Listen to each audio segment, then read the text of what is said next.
మనం demon Pavan third place లో big boss house నుంచి ఎలిమినేట్ అయ్యాడు కదా, అతని గురించి మాట్లాడుకుందాం. Demon Pavan is a fighter, is true entertainer అని నాకు అనిపించింది బిగ్ బాస్ సీజన్ 9 చూసిన తర్వాత. మీలో ఎంతమంది డీమాన్ పవన్ ఒక విన్నర్ మెటీరియల్ అనుకున్న ప్రతి ఒక్కరు వీడియోని లైక్ చేసి చూడండి. మొత్తం మాట్లాడుకుందాం మామ. బిగ్ బాస్ బజ్లో శివాజీ గారు ఏమడిగారు, దానికి డీమాన్ పవన్ ఎలాంటి సమాధానాలు చెప్పాడు, కళ్యాణ్ గురించి చెప్పాడు, తనూజ గురించి చెప్పాడు, ఇమాన్యుల్ గురించి కూడా చెప్పాడు. నేను ఒకటే చెప్పాలనుకుంటున్నాను, డీమాన్ పవన్ థర్డ్ ప్లేస్కి రావడానికి గల కారణం ఏంటో వీడియో ఎండింగ్లో పూర్తిగా నీట్గా చెప్తాను, ఓకేనా. రీతు వల్ల డీమాన్ పవన్ గేమ్ ఎలా అయిపోయిందా దాని గురించి కూడా మాట్లాడుకుందాం. మొత్తం మాట్లాడుకుందాం. స్టార్టింగ్లోనే శివాజీ గారు డెమాన్ గురించి ఇలా అంటారు, ఓకేనా. అక్కడ శివాజీ గారు ఏదైతే అడిగారో అదే నేను ఇక్కడ మాట్లాడతాను, ఓకేనా. పిన్ టు పిన్ ఉంటుంది. ఆయన అడిగిన దానికి డెమాన్ చెప్పిన ఆన్సర్ ఏంటి. శివాజీ గారు ఈజ్ ఫైటర్, ఎంటర్టైనర్, ఇతను ఒక విన్నర్ మెటీరియల్ అని డెమాన్కి అయితే స్వాగతం చెప్పారు. డెమాన్ అయితే లోపలికి వచ్చినప్పుడు సూపర్గా డ్యాన్స్ కూడా వేశాడు మామ. దేక్ లెంగే సాలే అనే పాటకి డ్యాన్స్ వేస్తూ ప్యూర్ ఎంటర్టైనర్లో బిహేవ్ చేశాడు బిగ్ బాస్ బజ్లో డెమాన్ పవన్. మీరు కూడా డెమాన్ పవన్ ఒక మంచి ఆటగాడు అనుకున్న ప్రతి ఒక్కరు వీడియో లైక్ చేసి చూడండి, ఖచ్చితంగా మొత్తం చెప్తా, ఓకేనా. ఉన్నది ఉన్నట్టు శివాజీ గారు చేతిలో బరువు ఉంది చూసారా, అంటే పెట్టెతో వచ్చాడు సూట్ కేసుతో, చేతిలో బరువు ఉంది, దాన్ని పక్కన పెట్టి డెమాన్ అని దాన్ని అయితే పక్కన పెట్టారు. ఆ తర్వాత మాట్లాడుకుంటున్నారు మామ. నీకు ఒక టైటిల్ నేను ఇవ్వాలనుకుంటున్నాను అని మన్మధుడు అనే టైటిల్ అయితే ఇచ్చాడు. నేను యాజ్ ఏ పర్సన్గా, యాజ్ ఏ రివ్యూవర్గా నేనైతే డెమాన్ పవన్కి బాహుబలి అనే క్యాప్షన్ అయితే ఇస్తాను. ఈజ్ బాహుబలి. ఎంత బాగా గేమ్స్ ఆడాడు మామ. బిగ్ బాస్ సీజన్ 9లో ప్రతి గేమ్లో డెమాన్ పవన్ 100కి 100% అతను అయితే నీట్గా గేమ్ అయితే ఆడాడని నేను అనుకుంటున్నాను. మీరు కూడా అదే అనుకుంటున్నారు లేదా నాకు తెలియాలా, కామెంట్లో తెలపండి. ఆ తర్వాత డిమాండ్ని శివాజీ గారు ప్రేమికుడు డెమాన్ అని అంటున్నారు, కానీ దానికి డెమాన్ అయితే సార్ నేను ప్రేమికుని కాదు సార్, నేను ఎలా ఉంటాను బిగ్ బాస్ హౌస్లో అలాగే ఉన్నాను, అందుకే జనాలకు నచ్చాను సార్ అంటున్నాడు. ఇది మాత్రం నిజం మామ. బిగ్ బాస్ హౌస్లో డెమాన్ ఒక మధ్యతరగతి కుటుంబంలో ఉన్న వ్యక్తి ఎలాగుంటాడో అలాగే ఉన్నాడు, తన ఫ్రెండ్స్తో ఎలాగుంటాడో అలాగే ఉన్నాడు. కానీ రీతుతో ఉండటం అది ఆడియన్స్కి అయితే కొంచెం అయితే నచ్చలేదు స్టార్టింగ్ స్టేజ్లో. ఆ తర్వాత వాళ్ళ ఫ్రెండ్షిప్ని ఆడియన్స్ కూడా అర్థం చేసుకున్నారు. ఇదే కదా వీళ్ళది నిజమైన ఫ్రెండ్షిప్ పేరని ఆడియన్స్ కూడా ఫీల్ అయ్యేలాగా చేశారు. వాళ్ళది నాకైతే నిజమైన ఫ్రెండ్షిప్పే అనిపించింది మామ, రీతుది డెమాన్ది, ఓకేనా. ఆ తర్వాత శివాజీ గారు ఇలా అడుగుతున్నారు, ప్రైజ్ మనీలో 5 లక్షలకి టెంప్ట్ అవ్వలేదు, నువ్వు 7.5 లక్షలకి టెంప్ట్ అవ్వలేదు, కానీ 10 లక్షలకి ఏదో టెంప్ట్ అయినట్టు అనిపించింది నాకు అని అంటే, నిజం మామ. డెమాన్కి ఇక్కడ ఉన్న ఫార్మేట్ కూడా తెలియదంట. సార్ నాకు ఫార్మేట్ తెలియదు, ఏమీ తెలియదు, కానీ మా నాన్నగారికి సర్జరీ జరిగింది, నాకు డబ్బు చాలా ముఖ్యం, ఆడియన్స్ నాకు ఓట్లు వేశారు, వాళ్ళ ఓట్లకి నేను రెస్పెక్ట్ ఇస్తాను, కానీ మాకు మధ్యతరగతి కుటుంబం సార్, మాకు డబ్బు చాలా ముఖ్యం, అందుకే 10 లక్షలు కూడా తీసుకుందామని నేను ఫిక్స్ అయిపోయాను. ఎందుకంటే తనకు తెలిసిపోయింది తను విన్నర్ అవ్వలేడని, తనకు ఆల్మోస్ట్ తెలిసిపోయింది. తనకు వచ్చిన లోపలికి బిగ్ బాస్లో ప్రతిసారి నాగార్జున గారు వచ్చి పవన్ కళ్యాణ్కి ఇస్తున్న ఎలివేషన్ అయితే అలాగే ఉంది, ఓకేనా. నువ్వు విన్నర్ అనేలాగా పవన్ కళ్యాణ్కి అయితే ఎలివేషన్ ఇచ్చారంట. అదైతే డెమాన్ గ్రహించాడంట. సార్ నేను గ్రహించాను సార్, నాకు అర్థమైపోయింది, నేను విన్నర్ అవ్వలేదు, నాకు తెలిసిపోతుంది, నాకు మనీ అయితే నీడ్ ఉంది, ఖచ్చితంగా నేను తీసుకోవాలి, మా ఫాదర్కి అయితే బాగలేదు, అందుకని నేను మనీ తీసుకున్నాను సార్ అని చెప్పేశాడయ్యా. ఆ తర్వాత ఒకనొక సందర్భంలో మా ఇంట్లో వాళ్ళని అడిగితే వాళ్ళు నీ ఇష్టం అని అనేశారు. నాకైతే అర్థం కాలేదు. ఓకే, నాకు రన్నర్ అయ్యే అవకాశం కూడా ఏమైనా ఉందేమో అని నేను ఆలోచించాను, అందుకే 10 lakhs అయితే తీసుకోలేదు. ఆ తర్వాత 15 lakhs అయితే నేను తీసుకున్నాను సార్ అని 15 lakhs అయితే తీసుకున్నాడయ్యా. ఇక్కడ శివాజీ గారు ఇలా అడుగుతారు, లాస్ట్ 2 weeksలో ఉన్నావు చూసావా డెమాన్, నువ్వు అలాగే ఉంటే నువ్వు ఖచ్చితంగా విన్నర్ మెటీరియల్ డెమాన్ అని అంటున్నారు. నిజం చెప్పాలంటే నిజంగానే లాస్ట్ 2 weeksలో డెమాన్ సూపర్గా ఉన్నాడు స్వామి. అలాగే డీమాన్ పవన్ ఉంటే ఖచ్చితంగా ఈజ్ ద విన్నర్ మెటీరియల్. నిజంగా డీమాన్ పవన్ విన్నర్ మెటీరియల్ నిజం చెప్పాలంటే. కానీ ముందు వీక్స్లో శివాజీ గారు ఇలా అంటారు, రీతు ఉండటం వల్ల నువ్వు అలా ఉండిపోయావు డెమాన్, లేకపోతే బాగానే ఉండేవాడు అంటే. ఇక్కడ రీతు కూడా మంచి స్టాండ్ అయితే తీసుకున్నాడు డెమాన్. సార్ రీతు ఉండటం అదేమీ కాదు సార్, నాకు గేమ్ ఫార్మేట్ అర్థం కాలేదు, అందువల్ల నేను అలా ఉన్నాను. ఆ తర్వాత చిన్నగా నాకు ఫార్మేట్ అర్థమైంది. ఓకే, మనం ఇలా ఉంటే ఆడియన్స్కి నచ్చుతాము, మనం ఇంకొంచెం ఓపెన్ అవ్వాలని కొంచెం లాస్ట్ వీక్స్లో అయితే ఓపెన్ అప్ అయితే అయ్యాను, చాలా జెన్యూన్గా ఉన్నాను సార్ నేనని డెమాన్ అయితే చెప్తాడయ్యా.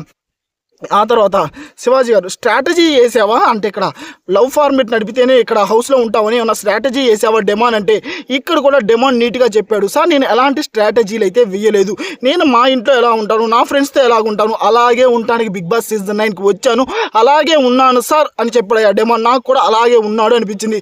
కానీ మధ్యలో శివాజీ గారు శ్రీజ ఇలా అనింది, డెమాన్ నువ్వు లవ్ ట్రాక్ పెట్టుకుందామని ముందుగానే శ్రీజాకి చెప్పావంట కదా అంటే, లేదు సార్ నేను శ్రీజాకి ఏం చెప్పలేదు సార్, నేను ఎలా ఉండాలో అలాగే ఉన్నాను, లోపల హౌస్లో కూడా శ్రీజ నాకు చాలాసార్లు చెప్పింది ఈ లవ్ ట్రాక్లు వద్దురా అదిరా వదిరా అని, నేను అప్పుడు కూడా సైలెంట్గానే ఉన్నాను సార్, యాజ్ ఏ ఫ్రెండ్గా రీతు అయితే నాకు friend sir అన్నాడయ్యా.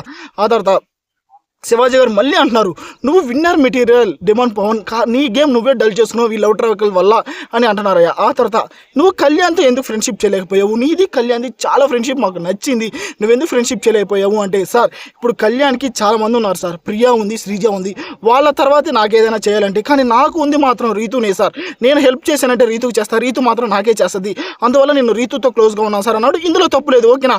First priority Kalyan పడాలకి ఖచ్చితంగా శ్రీజ, తర్వాత ప్రియా, ఆ తర్వాత డెమాన్. ఇక్కడ డెమాన్కి మాత్రం రీతు నిలబడుతుంది ప్రతిసారి, అందుకే డెమాన్ రీతు కోసం నిలబడ్డాడు. ఇందులో తప్పు అయితే నాకైతే ఏమీ అనిపించలేదు మామ.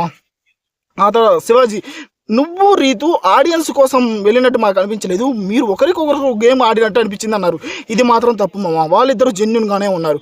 గేమ్ వచ్చిన ప్రతిసారి ఎవరి గేమ్ వాళ్ళు ఆడారు, ఓకేనా. డెమాన్ అయినా రీతు అయినా గేమ్ స్టార్ట్ అయిన తర్వాత ఎవరి గేమ్ వాళ్ళు ఆడారు, కానీ నువ్వు నా గేమ్ నువ్వు ఆడు, నీ గేమ్ నేను ఆడు అని ఎప్పుడైతే వాళ్ళైతే మాట్లాడుకోలేదు, ఇదైతే నాకు నచ్చలేదు. ఆ తర్వాత ఆడియన్స్కి ఏమన్నా చెప్పాలనుకుంటున్నాం అంటే, నాకు ఇప్పుడు దాకా ఓట్లు వేసిన ప్రతి ఒక్కరికి నేనైతే ధన్యవాదాలు తెలుపుకుంటున్నాను సార్. నేను ఒక కామన్ మ్యాన్ని ఇక్కడ దాకా నన్ను తీసుకొచ్చారు, అదే నాకు చాలా అంటే చాలా రెస్పెక్టబుల్గా ఉంది. ఇక్కడి నుంచి నేను వాళ్ళని తల ఎత్తుకునేలా చేస్తా, కానీ తల దించుకునేలా నేను చెయ్యను సార్ అని డిమాండ్ పవన్ మాట్లాడిన ప్రతి మాట నాకు సూపర్ అనిపించింది మామ. ఆ తర్వాత ఈ డబ్బులు కూడా సార్ నాకు ఫైనాన్షియల్గా హెల్ప్ అవుతాయనే తీసుకున్నాను, ఎందుకంటే మాది ప్యూర్ ఫ్యామిలీ, అందువల్లే డబ్బులు తీసుకోవాల్సి వచ్చింది, లేకపోతే తీసుకునేవని కాదు సార్ కూడా అది కూడా చెప్పాడయ్యా. ఆ తర్వాత కళ్యాణ్ గురించి ఏం చెప్పాడంటే, సార్ నేను కళ్యాణ్ బెస్ట్ ఫ్రెండ్స్ లాగే ఉన్నాము, కానీ తన ప్రియారిటీస్ తనకునే నా ప్రియారిటీస్ నాకున్నాయి సార్ అని చెప్పాడు, అది మీకు చెప్పాను. ఇమాన్యుయల్ గురించి ఏం చెప్పాడంటే, సార్ ఇమాన్యుయల్ అన్న ఈజ్ ఏ ఎంటర్టైనర్, కానీ అతను 4th పొజిషన్కి రావడం నేను కూడా తట్టుకోలేకపోయాను, కానీ ఈసారి కానీ ఇమాన్యుయల్ అన్న ఏదైనా మూవీస్ చేసినా ఎక్కడికైనా వెళ్ళినా కానీ ఖచ్చితంగా ఇమాన్యుయల్ అన్న మంచి స్థాయికి వెళ్ళాలి సార్ అని అన్నాడు. డెమాన్ ఒక మంచి కుర్రోడయ్యా, ఆల్మోస్ట్ నేను అదే చెప్తున్నా. ఆ తర్వాత తనూజ గురించి కూడా బాగా చెప్పాడు, సార్ తనూజ ఒక మంచి అమ్మాయి, కానీ తనకి కోపం వచ్చినా ప్రేమ వచ్చినా అప్పటికప్పుడే తీర్చుకుంటుంది సార్ అన్నాడు. ఇది మాత్రం నిజం, తనూజ ప్యూర్ మా. నాకు బిగ్ బాస్ సీజన్ 9లో తనూజ అంత మంచి అమ్మాయి నాకైతే కనపడలేదు, తనూజ ప్యూర్ అంటే ప్యూర్. ఆ తర్వాత సంజన గారి గురించి చెప్పమన్నారయ్యా. సంజన గారి గురించి చెప్పమంటే, సంజన అక్క ఫస్ట్లో నన్ను అలా ఇలా అనింది సార్, కానీ ఆ తర్వాత ఆమె కూడా మంచిదే సార్, లాస్ట్లో మేము బాగానే ఉన్నాము, సంజన గారు కూడా గుడ్ అని చెప్పాడయ్యా. ఆ తర్వాత డెమాన్, సార్ నేను ఎప్పుడైనా ఎమోషనల్గా ఫీల్ అయ్యానంటే, నాకు ఎమోషనల్గా నాకు దగ్గరగా ఉంది అయితే రీతు అయితే నాకు ఎమోషనల్గా చాలా అంటే చాలా దగ్గర అయింది సార్, అందుకే నేను రీతుతో అలా ఉన్నాను సార్ అన్నాడు. ఆ తర్వాత శివాజీ గారు ఇలా అడుగుతారు, 15 వీక్స్ నువ్వు ఉంటావని నువ్వు అనుకున్నావా అంటే, ఇక్కడ సెలబ్రిటీలు వచ్చారు, వాళ్ళు వచ్చారు, వీళ్ళు వచ్చారు, అందరూ వచ్చినా నువ్వు 15 వీక్స్ ఉంటావని నువ్వు అనుకున్నావా డెమాన్ అంటే, నేను ఉంటాను అనుకోలేదు సార్, కానీ నేను మాత్రం ప్రయత్నిస్తానికే వచ్చా సార్, చివరి దాకా నేను ప్రయత్నిస్తూ ఉండేవాడినా సార్ అని చెప్పాడు డెమాను. ఆ తర్వాత ఒక డైలాగ్ చెప్పన్నారు శివాజీ గారు, నీకు నచ్చిన హీరో డైలాగ్ ఏంటి అని చెప్పమంటే, ప్రభాస్ది మూవీ వల్ల మిర్చి మూవీలో ఆ డైలాగ్ అయితే చెప్పాడు. నువ్వు ఆ తర్వాత నీ కెరియర్ని ఎలా నువ్వు చూసుకోవాలనుకున్నావు అంటే, సార్ నేను యాక్టర్ అవుదాం అనుకుంటున్నాను సార్ అన్నాడు. ఇక డిమాండ్ పవన్ యాక్టర్ అవ్వాలనుకుంటున్నాడు. డిమాండ్ పవన్కి యాక్టింగ్ స్కిల్స్ అయితే సూపర్గా ఉన్నాయి మామ, బాగా యాక్టింగ్ చేస్తాడని నాకు అనిపించింది. ఆ తర్వాత మా ఫ్రెండు, సార్ నేనైతే మనిషిగా అయితే మంచోని సార్ అంటే, మా ఫ్రెండ్ కూడా నాకు ఇలా అనేవాడు, రే నాకు చెల్లి ఉంటే నీకు ఇచ్చేది పెళ్లి చేసేవాడిని అది ఇది అనేవాడు సార్. యాజ్ ఎ ఫ్రెండ్గా నేను యాజ్ ఎ పర్సన్గా అందరితో నేను బాగానే ఉండేవాడిని సార్ అని చెప్తున్నాడు. ఇది మాత్రం నిజం మామ. ఆ తర్వాత శివాజీ గారు ఒకటి అడిగారు, టాప్ 5లో ఒకరిని తీసేయాలంటే ఎవరిని తీసేస్తామంటే, సంజయ్ గారిని తీసేసి రీతుని పెడతా సార్ టాప్ 5లో అన్నారయ్యా. నిజం చెప్పాలంటే మామ, ఓవరాల్గా demon Pavan is a pure entertainer మామ, ప్రతి ఒక్కరితో నీట్గా ఉన్నాడు, తనకి ఏదనిపిస్తే అదే చెప్పాడు ప్రతిసారి, ఓకేనా. తను డిజర్వ్ మామ, విన్నర్ మెటీరియల్ కూడా తను డిజర్వ్, కాకపోతే ఫస్ట్లో తన గేమ్ అలా లేదు, చివరికి వచ్చి బాగా ఇంప్రూవ్ అయింది, అంటే తను అర్థం చేసుకునేలేక లేట్ అయింది, లేకపోతే మంచి ఎంటర్టైనర్ మంచి గేమర్ డిమాండ్ పవన్కి 15 లక్షలు తీసుకున్నాడు కదా, దానికి చాలామంది అలా తీసుకోకూడదు తప్పు అది ఇది అన్నారు. నేనైతే ఒకటే చెప్తున్నా మామ, 15 లక్షలు తను తీసుకోవడమే కరెక్ట్, ఎందుకంటే ప్యూర్ ఫ్యామిలీ మామ, వాళ్ళు బతకాలి, ఓకేనా. తనకు తెలిసిపోయింది విన్నర్ అవ్వలేనని తీసుకున్నాడు, అందులో తప్పేమీ లేదు కదా. మనం వరకు సోషల్ మీడియాలో మనం ఏది పడితే మాట్లాడడం తప్పితే అంతకు మించి ఏమీ లేదు. 15 లక్షలు డిమాండ్ పవన్ తీసుకోవడమే కరెక్ట్. డిమాండ్ అండ్ రీతు వాళ్ళ ఫ్రెండ్షిప్ నాకు నచ్చింది. ఇప్పటి నుంచి డిమాండ్ మంచి స్థాయికి వెళ్ళాలని నేనైతే మనస్ఫూర్తిగా కోరుకుంటున్నా. మంచివాడు మామ, ఒక బాహుబలి అంతే, ఓకేనా. కాకపోతే విన్నింగ్ రాలేదనే కానీ తనకు తెలియలా ఎలా గేమ్ ఆడాలి ఏంటని. ఈజ్ విన్నర్ మామ, అంతే, మంచిగా గేమ్ ఆడాడు, మంచి పర్సన్. యాజ్ ఏ పర్సన్గా నాకు నచ్చాడు డెమాన్. మీకు కూడా యాజ్ ఏ పర్సన్గా డెమాన్ నచ్చితే ఖచ్చితంగా వీడియోని లైక్ చేయండి, హైప్ ఇవ్వండి, కామెంట్లో ఖచ్చితంగా తెలపండి మీకు డెమాన్ నచ్చాడా లేదా.